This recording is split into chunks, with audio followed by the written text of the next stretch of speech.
Our sister station in Columbus also talked to neighbors of Fields at his apartment complex.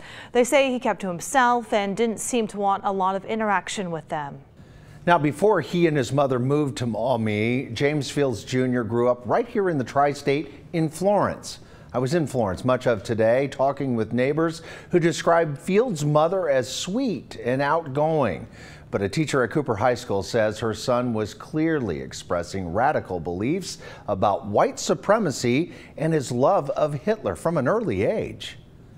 It was very clear he loved Hitler and he loved, the Nazi movement. They were all, geniuses, and the whole white supremacy thing, that white people were dominant, were better at doing this and that. And Derek Weimer taught 3 classes to James Fields at Cooper High School and knew very well that the young man espoused radical beliefs. But he was clearly biased, clearly one-sided. Still, Weimer says Fields was an intelligent student who behaved well in class. He was not a behavior problem. He wasn't a discipline problem. He was respectful, fairly quiet. Despite the radical views, when Weimer learned his former student had been arrested and charged with murder in Charlottesville, he was stunned. I knew he had that stuff going on, but I never knew it'd go to such a next level.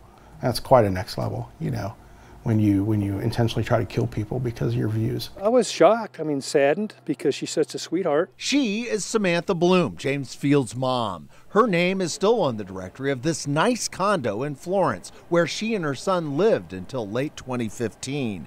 Eric Schuster was her neighbor and friend. Just a sweetheart lady, just very, very outgoing and nice.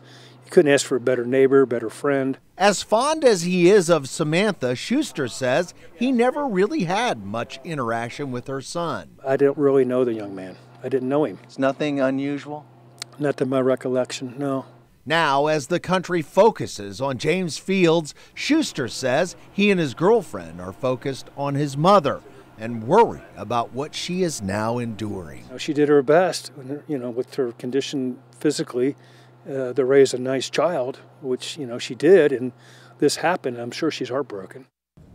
There are also friends and family members of James Fields who still live here in the tri-state. I did reach out to an aunt today. She did not return my calls or answer the door when I stopped by.